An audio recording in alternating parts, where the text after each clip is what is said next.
10:02 de este 8 de mayo del año 2021. Estamos en el programa Otras Voces por la 92.3.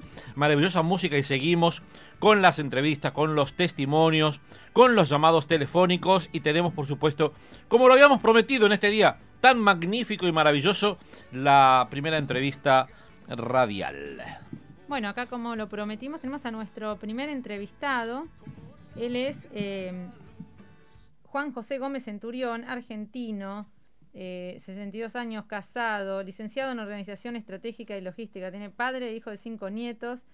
Es veterano de guerra de Malvinas, condecorado con la Cruz al Heroico Valor de Combate y la Medalla del Veterano de Guerra de Malvinas, es la condecoración máxima para un veterano. Es ex candidato presidencial y también es el presidente del partido NOS. Muy buenos días, Juan José. Le habla Macarena Alonso, estoy acompañada con Carlos Víctor Salazar. Muchas gracias por estar acá. Buen día, Magdalena. Carlos, gracias por su llamado. Muy amable. No, gracias a usted por estar acá, por darnos esta entrevista. Y bueno, le queríamos preguntar, ¿cómo ve la situación actual, social, política, económica de nuestro país que estamos atravesando? Bueno, Argentina atraviesa un momento crítico, ¿no? En todos los aspectos y en todas las variables, desde el punto de vista sanitario, desde el punto de vista financiero, desde el punto de vista económico, desde el punto de vista social.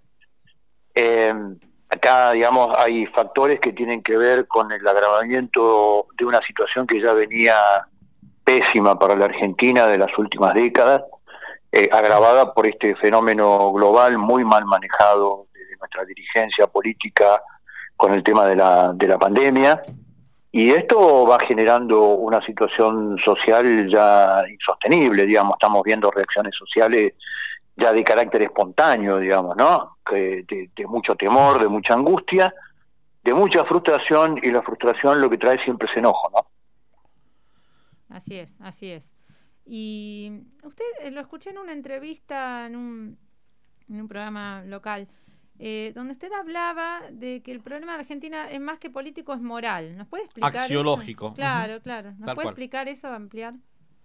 Claro, sí. Bueno, nosotros lo que sostenemos es que el derrumbe material de la Argentina, cuando digo material hablo de las relaciones, de todos los aspectos que tienen que ver con las cosas reales y cotidianas, la economía, la salud, la educación, el deterioro y la catástrofe de ese fenómeno material que es la Argentina, el fracaso de la Argentina material, tiene un correlato en un fenómeno moral, espiritual, ¿no? Todo proyecto de carácter concreto tiene detrás valores y tiene detrás un espíritu y una visión que lo alimenta.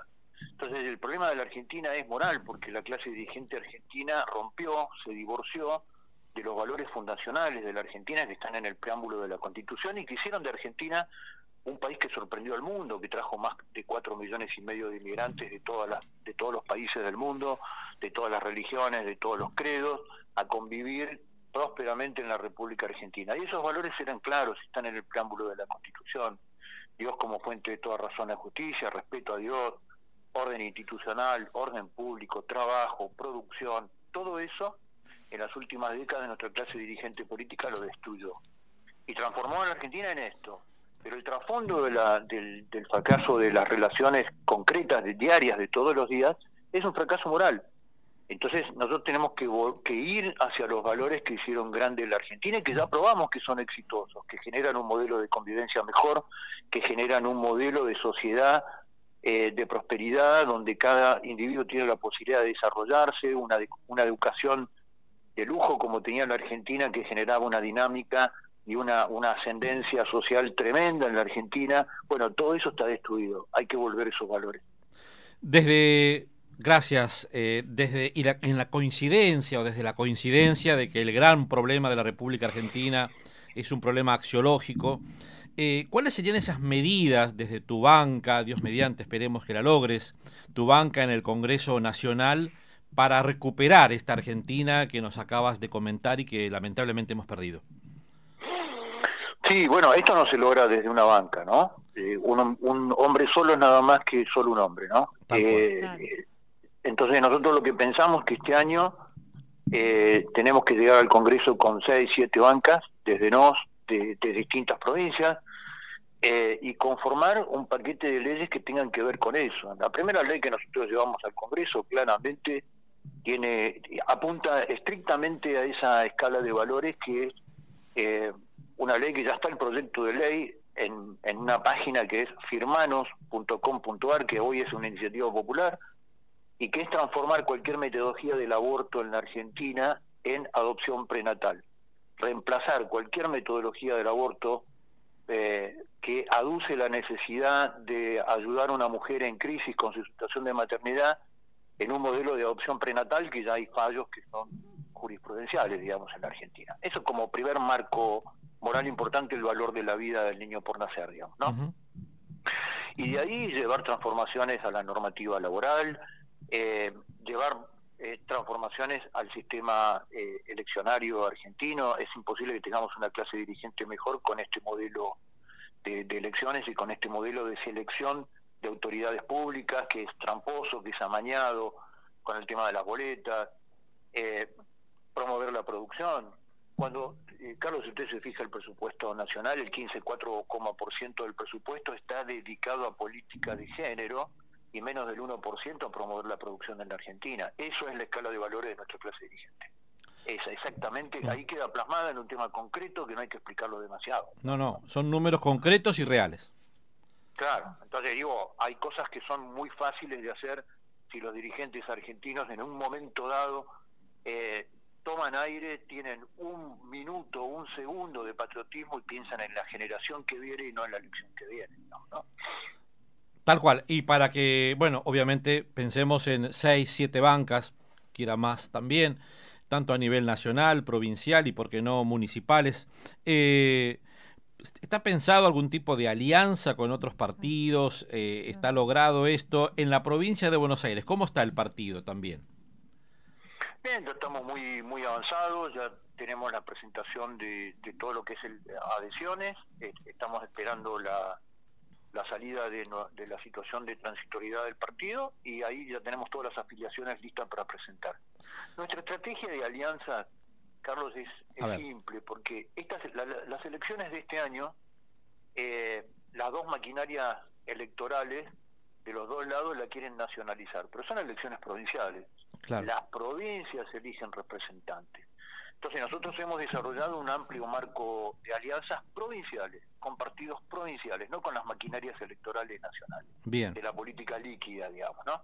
Entonces, en Misiones ya estamos en junio, vamos con la alianza con el Partido Demócrata en la elección provincial. En la provincia de Buenos Aires tenemos alianzas con varios partidos, con Unión por Todos, pero partidos provinciales y partidos vecinales, no maquinarias electorales. Uh-huh.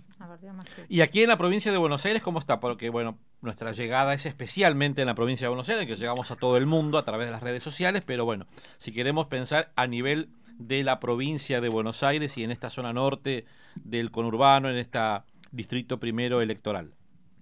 Bueno, ahí estamos trabajando muy fuerte en la primera sección electoral, recorriendo, en estas últimas 4 semanas he estado recorriendo la primera, la tercera, el jueves empecé a recorrer la segunda, viendo en cada municipio los equipos de trabajo, cómo están trabajando, la estrategia territorial, las candidaturas, así que estamos trabajando muy fuerte, con mucho despliegue y con mucho crecimiento. Bien, una de las preguntas que me hace algún referente acá de la zona de San Miguel es ¿cuál es tu postura y, bueno, cuáles serían tus proyectos o proyectos del partido como tal respecto a la discapacidad? Un claro referente de tu partido aquí en la zona norte de la provincia de Buenos Aires. Me pidió que te pregunte especialmente esto. Sí, bueno, nosotros pensamos que este modelo de la falsa inclusión, porque al final de cuentas termina nada más que en un enunciado. Uno de los temas que hay que trabajar mucho en la Argentina es el modelo de la discapacidad. Yo le contaba la última vez que estuve en San Miguel a ese mismo referente, creo que estamos hablando del mismo. Tal cual.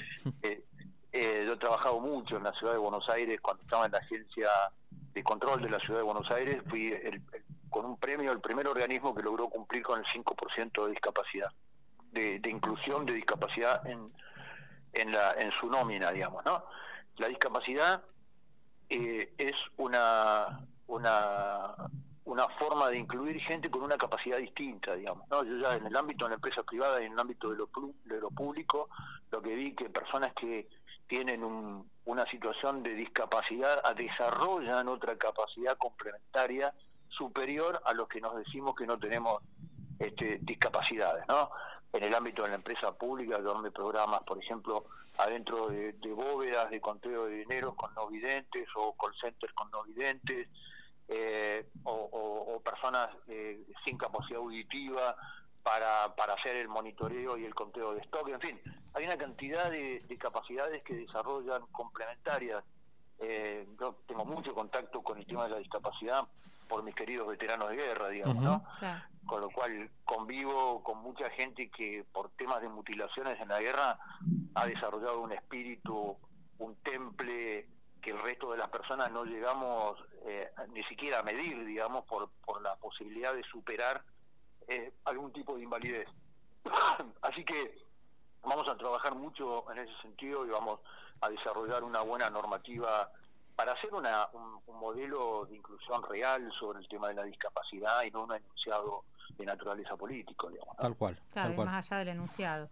Y usted en su lugar de veterano condecorado y toda su actividad que tiene con los excombatientes, ¿cómo ve la situación de Malvinas? ¿Cómo se está abordando actualmente?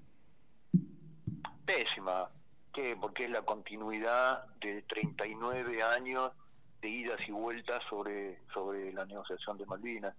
La política exterior de Malvinas lo que requiere es una estrategia diplomática como una política de Estado. No que cada gobierno cambie la modalidad y vuelva a empezar de nuevo. Entonces, usted ve en los últimos 39 años que hemos ido desde un tratado con la vieja Unión Soviética, hemos pasado por los ositos Winnie-Pooh, las relaciones carnales. Tal cual. Después cuando pasamos a las relaciones carnales con Irán, una pelea ficticia con el gobierno británico yendo al Comité de Descolonización de Naciones Unidas, que no funciona desde el año 64, es decir, política errática. Malvinas, los gobiernos lo que hacen es política interna, para adentro, jueguito para la tribuna. No hay una política de Estado, no hay una estrategia de negociación, una visión sobre un tema como Malvinas, que no solamente es un tema de entrañable valor espiritual para los argentinos, sino que es un tema estratégico para los argentinos. Es decir, Malvinas no es solamente una cuestión del pasado, es claramente una cuestión del futuro, digamos, ¿no? Así que, ¿y por qué no hay políticas de Estado como la política exterior en la Argentina? Mucha gente del exterior me lo preguntan preguntan peruanos, me lo preguntan españoles. Entonces yo digo, me preguntan por qué los argentinos no pueden hacer un acuerdo sobre 3 o 4 puntos y ir para adelante con ese tema, digamos, ¿no? Entonces yo lo que les digo es, ¿saben por qué? Porque los pactos, los tratados, los acuerdos sobre política de Estado no solamente requieren un firmante, sino un garante. Y los garantes de esos pactos son los partidos políticos. Y la clase política destruyó los partidos políticos en Argentina. Entonces hay que volver, lo primero que tenemos que darle institucionalidad es a la política. O si no tiene institucionalidad la política, después avasalla todo el resto de las instituciones. Hay que volver al viejo modelo de los partidos políticos, que son los garantes de los acuerdos que firman las personas que los firman, ¿no? Bien. Sí, no, me parece... ¿Y cómo, hablando de todo este tema también que tiene que ver con la soberanía, cómo tomó la declaración que hizo el ministro de Transporte, reciente ministro de Transporte, que habló de la dramatización que hacemos los argentinos con el tema de la hidrovía? Claro, para eso una dramatización, claro, obviamente desde su visión del mundo, un tema de soberanía es un tema menor, porque estos gobiernos son gerentes de un modelo globalista de imposición de merma de la condición soberana del Estado-Nación. Donde hay una nación, donde hay una sociedad, hay frontera. Y hay un Estado, que es la organización jurídica de esa sociedad, que debe ser soberano en las tomas de sus propias decisiones. ¿Sabes por qué? Porque la soberanía es la garantía, la última garantía que tenemos los ciudadanos, que las decisiones las toman personas que nosotros elegimos, y no que las toman de afuera. Entonces, no hay ninguna dramatización. El tema de la soberanía es dramático en Argentina, no es que se está dramatizando. El tema de la soberanía es dramático. El Tratado de la Hidrovía yo lo he denunciado más de 3 veces. en términos legales, es una afrenta a la libre navegación argentina sobre el río Paraná y sobre la soberanía de los ríos interiores de Argentina. Esto se fue firmado en el 94. Casi 3 décadas de gobiernos han pasado con un modelo de hidrovía que hoy son aguas internacionales. Ni prefectura, ni gendarmería, ni aduana, ningún organismo del Estado puede intervenir algo que flote sobre la hidrovía porque son aguas internacionales. Por eso es que hoy la hidrovía es el nido del delito en Latinoamérica. Exactamente por eso. No es y la discusión que pone el gobierno es absurda. El problema de la hidrovía no es que si la draga el Estado o la draga un particular. El tema de la hidrovía es que es aguas internacionales. No sé si soy claro en el problema que... No, totalmente claro, totalmente claro. Tiene que ver con un problema de soberanía, de negociados, de corrupción. Es impresionante, verdaderamente es increíble este tremendo grado de corrupción y de falta de respeto, Carlos, a la soberanía. Hace un mes, un poquito más de un mes, una noticia que desapareció en los diarios, sospechosamente, en Amberes detectaron el cargamento más grande en la historia de Latinoamérica llevado a Europa, que eran 21 millones de toneladas, 21 toneladas de cocaína, perdón, 21 toneladas de cocaína. Sí. El decomiso más grande que se había hecho en la historia de Latinoamérica se hizo sobre uno de los laboratorios de Pablo Escobar, allá por la década del 90, donde se habían incautado 12 millones. Este cargamento fue de 21. ¿Y sabe dónde fue transbordado? En el puerto de Buenos Aires. Increíble. Ahora, no salió en los medios, no salió tanto en los medios, ¿vio? Ni en los hegemónicos, ni en los no hegemónicos, ni en los menores, ni en los mayores, ¿no? El negociado, la corrupción. Esto es la hidrovía, y el ministro dice que es una dramatización. Claro. No, es dramático el tema. No, dramático es él. Claro. Dramático es el ministro, el que han puesto ahora. Y por un lado, como se le echa la culpa a la Corte, que eso le íbamos a preguntar, usted que también es politólogo, además de militar, es politólogo. ¿Cómo ve este tema de la Corte, de esto de plantearse, bueno, hay ciertas transformaciones que no las podemos llegar a lograr por el Poder Judicial? O sea, el Poder Ejecutivo dice no podemos lograr esto por el Poder Judicial. ¿Están así? Claro, ¿es así? ¿O? Hay un tuit de Alberto Fernández allá por el 2013, cuando se fue enojado del gobierno de Cristina, búsquelo, que dice... Si Cristina, lo dice Alberto Fernández, profesor de Derecho en la universidad, si Cristina no entendió que la Corte Suprema es un contrapoder, hay que buscar quién la aprobó en Derecho Constitucional en primer año. Tal cual. Eso, Dixit, Alberto Fernández, claro, en el 2003. Claro. Lo cual, ¿qué es lo que digo? Es obvio que la Corte Suprema, en el modelo de la República, todo el sistema judicial y la Corte Suprema, en términos constitucionales, está puesto como un equilibrio del poder para que el poder ejecutivo ni el poder legislativo puedan excederse constitucionalmente. Esa es la función que cumple, digamos. La división de poderes, claro, desde Montesquieu para acá. Y que en realidad poco la cumple.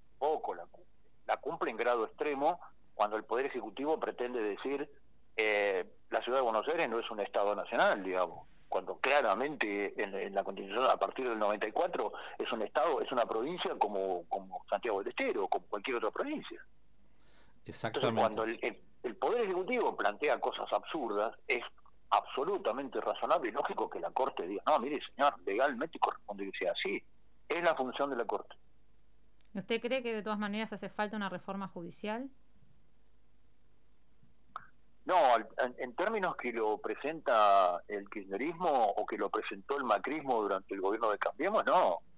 El Poder Judicial tiene que transformarse desde el Poder Judicial con una propuesta. Nunca hemos escuchado a la Corte un proyecto, por ejemplo, sobre la reforma de la justicia. Entonces, que la reforma de la justicia la haga el Poder Ejecutivo, que es controlado por la justicia, es absurdo, digamos. Lo que esconde es la intención de intervenir en la justicia, no de reformarla.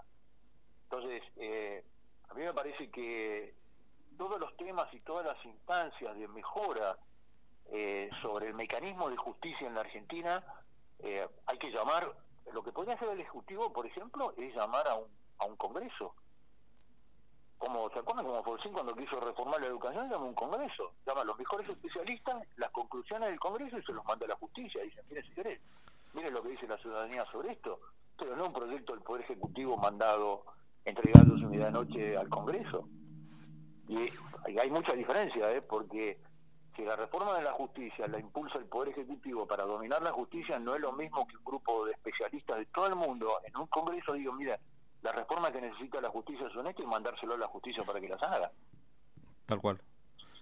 Juan José, a ver, tenés 3-4 minutos, lo que vos quieras, para a través de todas las redes sociales que manejamos y de nuestra onda, la 92.3, puedas dirigirle un mensaje a la ciudadanía. Mi mensaje a los ciudadanos es que la Argentina es un país que tiene un futuro tremendamente promisorio para nuestros nietos si realmente logramos ordenar determinadas cosas adentro de la Argentina. Y si logramos conformar una clase dirigente que tenga, primero, patriotismo, no se puede hacer bien lo que no se ama.